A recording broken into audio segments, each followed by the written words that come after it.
కానుక TV news channel Krishna జిల్లా గుడ్లవల్లేరు మండలంలో ఆల్-ఆంధ్ర డ్రైవర్స్ క్లీనర్స్ వెల్ఫేర్ అసోసియేషన్ మరియు యూనియన్ రాష్ట్ర president yes Baburao, vice president K Durgarao ఆధ్వర్యంలో గుడ్లవల్లేరు మండలంలో డ్రైవర్స్ క్లీనర్స్ అవగాహన సదస్సు చర్చా వేదిక సమావేశం ఏర్పాటు చేసి అన్ని జిల్లాల వారీగా ఆల్-ఆంధ్ర డ్రైవర్ క్లీనర్స్ వెల్ఫేర్ అసోసియేషన్ ప్రెసిడెంట్లు, వైస్ ప్రెసిడెంట్లు, సెక్రటరీలను మరియు డ్రైవర్స్ క్లీనర్లను ప్రేమతో ఆహ్వానించారు పి. సుబ్రహ్మణ్యం. అదేవిధంగా ప్రతిదీ రైతు దగ్గర పండిన ప్రతి వస్తువుని మార్కెట్కి తీసుకెళ్లేది డ్రైవర్ పరిస్థితి ఎలా ఉందంటే అరకొర 1500-200 మామూలు ఇచ్చి అతను దులిపేసుకుంటున్నారు కానీ ఎటువంటి సౌకర్యం కల్పించట్లేదు. కాబట్టి చనిపోయిన ఆ డ్యూటీలో ఉన్న డ్రైవర్ చనిపోతే గవర్నమెంట్ ఇమీడియట్ గా 20 లక్షల రూపాయలు ఆయనకి నష్టపరిహారంగా కుటుంబానికి ఇన్సూరెన్స్ చేసి చెల్లించాలనేది మనం ప్రధానమైన డిమాండ్ చేస్తాం. దీని విషయంలో మీరు పాత్రికేయులారా మీరు దీన్ని గవర్నమెంట్ దృష్టికి తీసుకెళ్లి మాకు కావాల్సినటువంటి వసతుల్ని, మాకు కావాల్సినటువంటి డిమాండ్ని మీ ద్వారా గవర్నమెంట్ దగ్గర నెరవేర్చబడేలాగా ఒక ప్రయత్నం చేయమని ఇదే ఆల్-ఆంధ్ర drivers and cleaners welfare association తరఫు నుంచి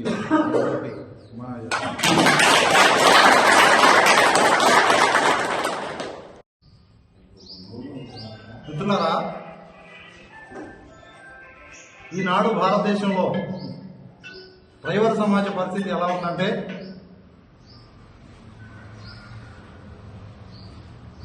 అగమ్యగోచరంగా ఉంది. రోడ్డు మీదకి వెళ్తే లోడు తీసుకొని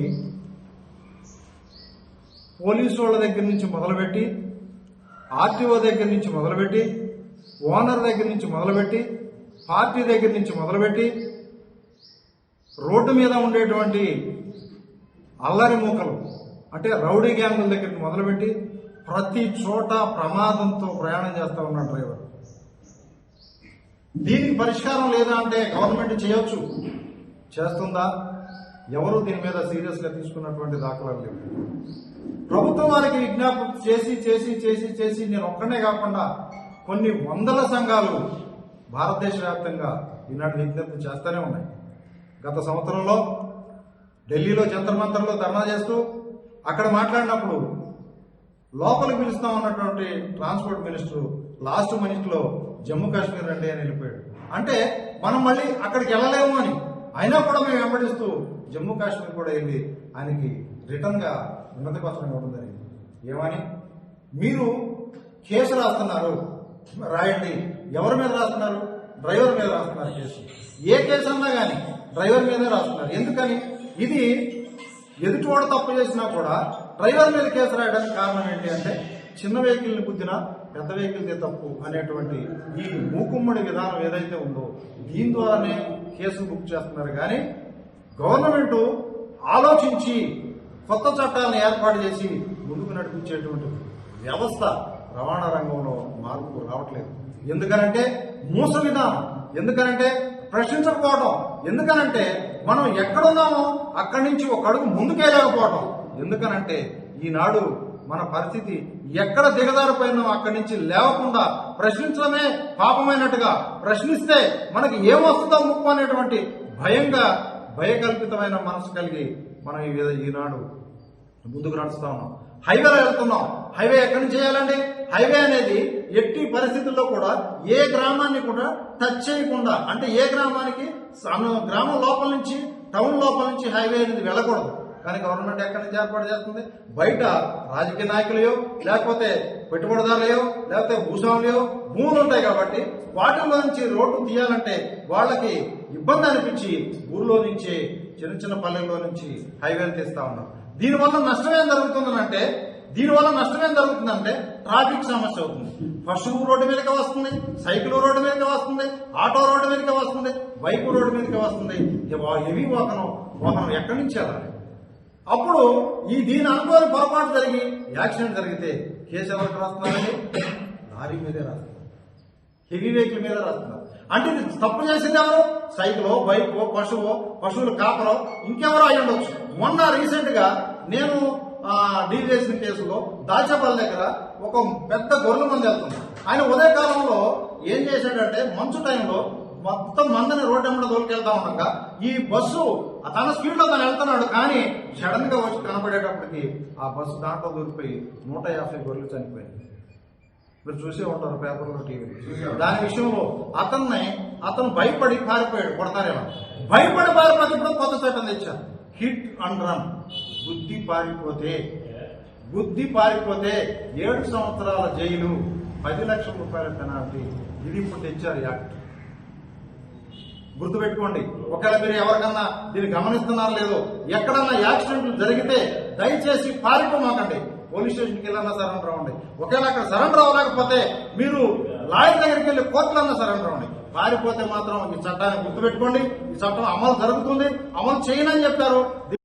కాముగా ఈ ప్రోగ్రామ్ ని అమలు చేస్తున్నారు.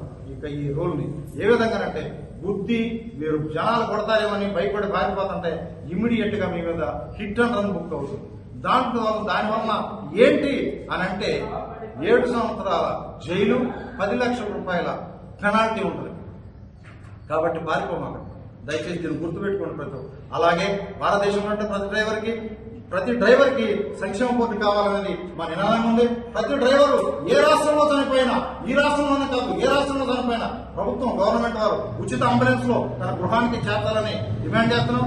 ఏ రాష్ట్రంలో డ్రైవర్ కి యాక్సిడెంట్ అయినా తన సొంత రాష్ట్రంలో తన విచారణ జరిగేలాగా చట్టం చేయాలని అడుగుతున్నాం. అదేవిధంగా ఎవరన్నా అనుకోని పరిస్థితుల్లో యాక్సిడెంట్ జరిగితే అతని మీద మ్యాన్ హ్యాండ్లింగ్ జరగకుండా, అంటే అక్కడ ఉన్న ప్రజలు మ్యాన్ హ్యాండ్లింగ్ చేయకుండా కఠినమైన చట్టాలు, ఏ ఎస్సీ ఎస్టీ యాక్ట్ ఏ విధంగా అయితే ఉన్నాయో నాన్ బెయిలబుల్ వారెంట్ చట్టాలు తీసుకొస్తే కొంతవరకు కంట్రోల్ అవుతుందని చెప్పి గవర్నమెంట్ వారిని అడగడం జరుగుతుంది. సభాముఖంగా, పత్రికాముఖంగా, పాత్రికేయ మిత్రులారా మీరు కూడా గమనించండి. దీని విషయంలో దీన్ని గవర్నమెంట్ దృష్టికి తీసుకెళ్లి మాకు ఏదైతే ఈనాడు పరిస్థితి మాకు దారుణమైన చట్టాల ద్వారా మమ్మల్ని హింసపెడుతున్నారో వీటి నుంచి మాకు విముక్తి కలిగేలాగా, డ్రైవర్ ప్రశాంతంగా నడిపేలాగా, అదే ఊర్లో నుంచి హైవే లేకుండా ఉంటే డ్రైవర్ ప్రశాంతంగా డ్రైవింగ్ చేస్తాడు. అదే మిగతా మోటార్ సైకిల్ కానీ, మిగతా వాహనాలు కానీ, పశువులు కానీ, వన్ వే ట్రాఫిక్లు కానీ లేకుండా ఉంటే డ్రైవర్ ప్రశాంతంగా జర్నీ చేయగలుగుతాడు. సర్వీస్ రోడ్లు ఇచ్చి వాటి నుంచి వాళ్ళకి ఈ హైవేలో హెవీ వెహికల్ కి రోడ్డు కల్పించి డ్రైవర్ యొక్క మానసిక స్థితిని సరిగా ఉండేలాగా గవర్నమెంట్ వారు చర్య తీసుకోవాలి. అలాగే పచ్చిసరికి ఎత్తుకునే మిత్రులారా మీరు కూడా గమనించండి.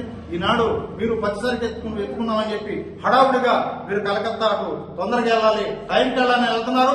జాగ్రత్త అండి, మీరు ఎక్కడన్నా యాక్సిడెంట్ అయితే మీరు ఖచ్చితంగా హిట్ అండ్ రన్ లో బుక్ అయిపోతారు. మీకు వచ్చే 2000, 3000 ఒకవేళ బెనిఫిట్ వస్తుందేమో కానీ మీకు 3 సంవత్సరాలు మినిమం జైలు పడుతుంది. చట్టాలు మారినాయి. ఇప్పుడు చట్టాలు భారతీయ శిక్షా స్మృతి ప్రకారం మీకు చట్టాలు మార్చబడి ఈ చట్టాల ప్రకారం అనుగుణంగా నడుచుకోండి. ఒకవేళ మీరు ఇంతకు ముందులాగా గతంలోలాగా మొండిగా నడుచుకుంటే మాత్రం ఖచ్చితంగా శిక్షార్హులు అవుతారు. ఈ మధ్యకాలంలో నాకు భారతదేశ వ్యాప్తంగా వచ్చే కేసులన్నీ ఏంటంటే, నేను యాక్సిడెంట్ జరిగింది, పారిపోయాను, అన్నా నాకు ఏదన్నా చేయండి, లాయర్ని కూడా ఇవ్వలేకపోతున్నాం, లాయర్ ఇచ్చి కూడా సహాయం దొరకట్లేదు. దానికి ఇమీడియట్ గా అరెస్ట్ వారెంట్ ఉంది దాని మీద, హిట్ అండ్ రన్ మీద. కాబట్టి హిట్ అండ్ రన్ చట్టాన్ని గమనించుకోండి. అలాగే సంక్షేమ బోర్డు విషయంలో మీ మండలాల్లో మీ ఎమ్మెల్యేల దగ్గర మీరు కూడా స్వయంగా పత్రాలు ఇవ్వండి. అలాగే ఏ రాష్ట్రంలో డ్రైవర్ చనిపోయినా అతనికి సహాయం అందించండి. అలాగే ఎక్కడైనా డ్రైవరు మీకు తెలిసినా ఉన్నాయి, తెలియకపోని అతను ఆపదలో ఉంటే అతన్ని ఆదుకోండి. ఒకవేళ మీకు మీ యొక్క పర్సనలే కాకుండా మీ గ్రామంలో, మీ మండలంలో, మీ టౌన్లో, మీ జిల్లాలో, మీ రాష్ట్రంలో మీరు ప్రయాణం చేసేటప్పుడు ప్రతి ఒక్కరికి వాహనమా, వాటరా, లేకపోతే ఆహారమా, ఏదైనా అవసరమైతే మీ తోటి డ్రైవర్లకి అది అందిస్తూ వెళ్ళండి. మీ దగ్గర ఉన్న వస్తువును వాళ్ళకి ఇవ్వండి.